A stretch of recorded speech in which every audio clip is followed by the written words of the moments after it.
Hi, boys and girls. Okay, so we have a new story that I'm going to be sharing with you. Um, the story is called The Shoemaker and the Elves. And the characters in this story are the shoemaker and his wife. Characters are the people in a story, okay? And there are also some secret magical characters in this story. Now, I want you to listen and see if you can guess who those characters might be. That's your job. Um, now, the um, this story is a really, really old story that tells about a time long, long, long time ago before you were born and before I was born and your parents were born, even before your grandparents were born. This story is about a shoemaker who is a man who makes shoes. Now, these days, shoes are made in factories by machines. But a long time ago, people called shoemakers made shoes by hand. And they used tools and leather to make shoes for people to wear. Now, the shoemaker makes shoes on his workbench. A workbench is a special table that places for the tools and leather needed to make shoes. People also use workbenches for doing other things like building things out of wood.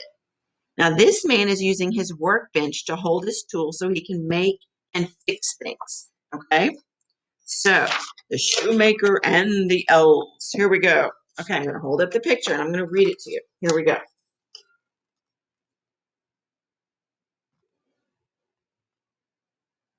Here we go. Okay. Once upon a time, a shoemaker and his wife lived in a small village. They were kind and honest people who worked hard each day to make fine leather shoes from start to finish. The shoemaker cut the leather into pieces and sewed them together to make each shoe. Then his wife would place each pair in the shop window for sale. See, this is the workbench, and this is the leather right here. Although they had once lived a comfortable life, they had recently become poor. Oh, that's one of our words this week. Not having a lot of something, money or things. And they worried, oh, another word, that they didn't have enough money for food to eat. The shoemaker had only enough leather left to make one pair of shoes. The shoemaker desperately hoped he could sell his last pair of shoes. He needed to make enough money to buy food for dinner. So the shoemaker began to cut the leather to make the shoes. When he had finished, he set it down on the workbench. It had gotten very late, so he decided to sew the shoes together in the morning. Now we know what morning means. That means at the start of the day when the sun starts to rise. Well, really, the earth turns towards the sun. Okay.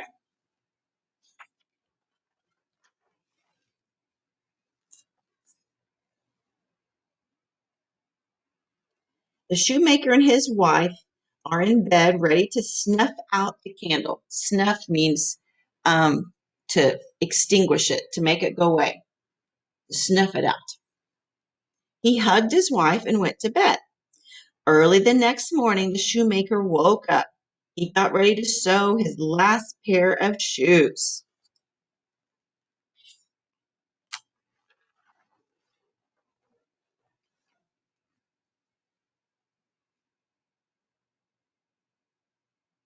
The shoemaker is amazed to see completed shoes already made. When he got to his workbench, his eyes fell upon the most beautiful pair of shoes he had ever seen.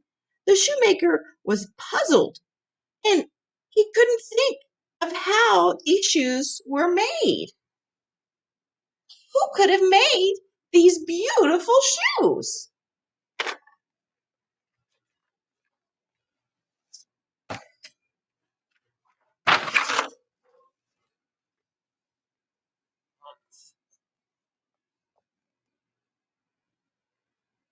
Later that day, a customer came into the workshop and admired the beautiful shoes. They fit his feet so perfectly that the customer paid double, that means more the money, for the shoes. The shoemaker smiled at his wife. We now have enough money to buy leather for 2 more pairs of shoes, he said happily. There's even a little money left over to buy some food for dinner. That evening, oh, another word that we know, and perfectly, that was a word too, of how the shoes fit. That evening, just before, the shoemaker cut leather for 2 pairs of shoes and left them on his workbench, just as before. As he lay down in bed, he thought of how he would sew both pairs of shoes the next morning. I wonder what's going to happen.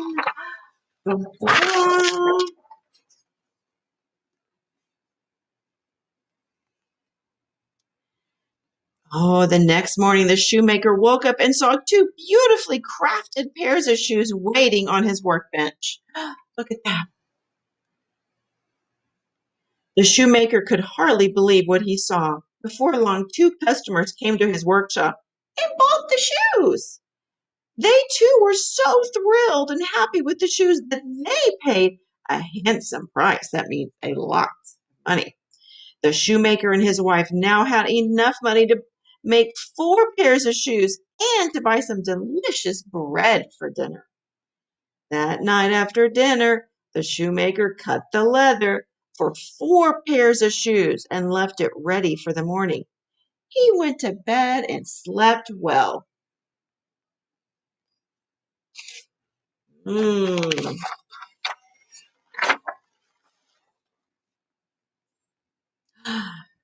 Early the next morning, the shoemaker woke up and found 4 pairs of the most exquisite, that means amazing, and special shoes waiting on his workbench. The shoemaker had sold all 4 pairs by lunchtime. He now had enough money to make 8 more pairs of shoes and to buy an apple pie for supper. And so it went on night after night after night. The shoemaker cut the leather, and in the morning the shoes were ready to be sold. The shoemaker was puzzled time and time again about who was making the shoes, but he could not figure it out. One evening, a few days before Christmas, the shoemaker had an idea. As he sat in front of the warm fire, he told his wife his idea. Mm, we should stay up late at night and try to discover who is making these beautiful shoes, he said as the firelight flickered across his face. The shoemaker's wife agreed, so they stayed awake and hid behind a curtain. Oh, ooh, what's going on in this picture? As the clock struck midnight, the shoemaker and his wife saw 2 tiny elves dressed in tattered, torn clothes enter the workshop. In the blink of an eye, that means as quick as you can say anything, they had scampered, kind of went up, scampered onto the workbench. They picked up the cut leather and began to sew it together as if by magic. Before the sun had risen, which the sun really doesn't rise, does it? The earth turns. Before the sun had risen, they were finished sewing the shoes. They placed them carefully on the workbench, and then they disappeared as quickly as they had come. The elves ran out into the cold, dark night with only their ragged clothes to keep them warm. The shoemaker's wife was worried about the elves. I would like to make them some nice warm clothes, she said to her husband as they ate breakfast. Perhaps you can make them some tiny leather shoes to protect their little feet from the cold. Because they have no shoes on, do they?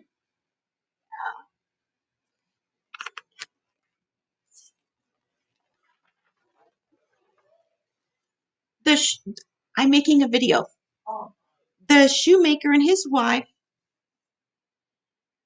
set to work cutting and sewing the tiny clothes and shoes. That evening, after her husband had laid out the shoe leather, the shoemaker's wife placed the gifts on the bench. Oh, look! Kind of reminds me of doll clothes. Um, the tiny clothes and leather shoes looked beautiful in the lamplight. Once again, the shoemaker and his wife hid behind the curtain. Look, oh, that's so nice.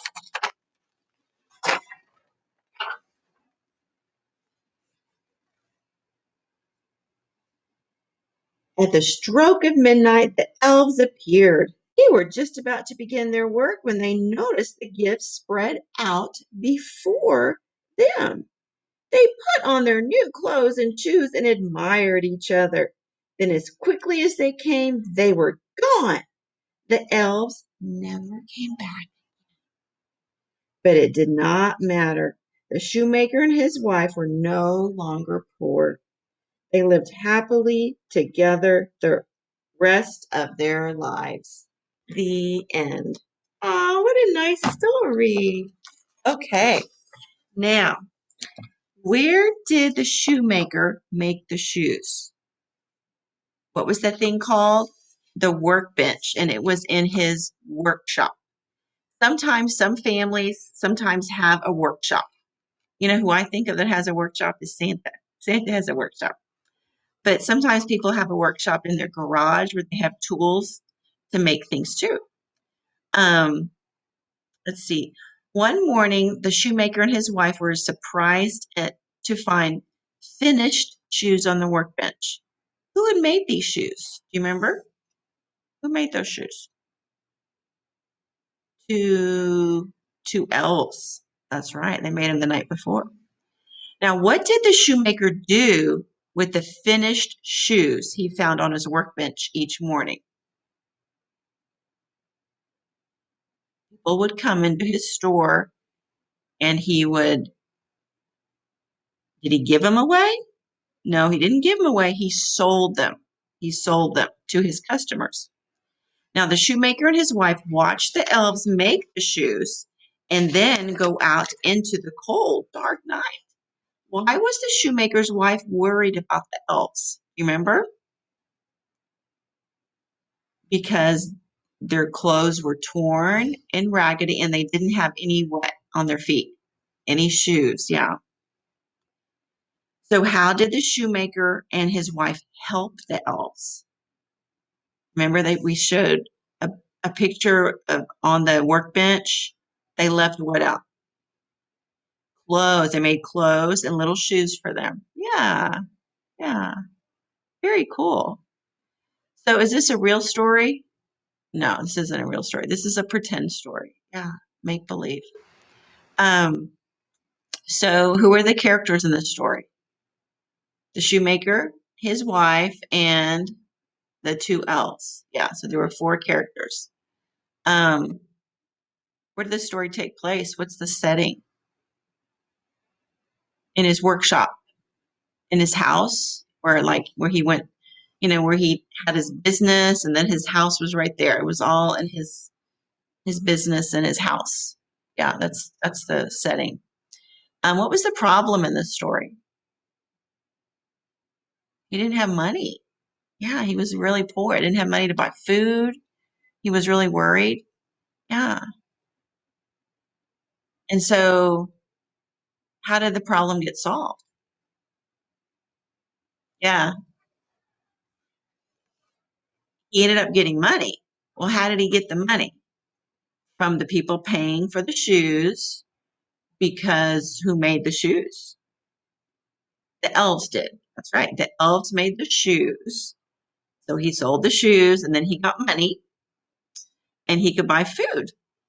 That's pretty neat. Yeah. Yeah. Does it make you think of something in your life? Have you ever made something and sold it?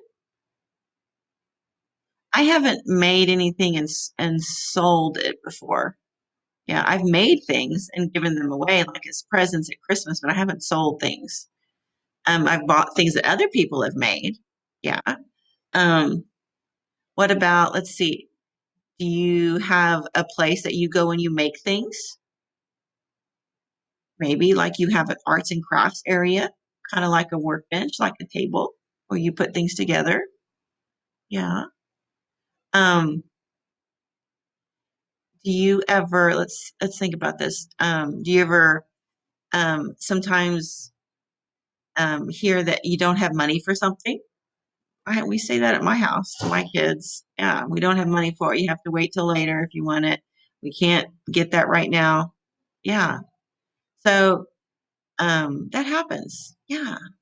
And so they were able to get the money to buy the food. Yeah. Well, you know what? You did a wonderful job listening today. You really did. I'm really proud of you. Thank you for working so hard. Okay. And be sure and watch the rest of the videos, guys. Okay? Okay. Bye-bye.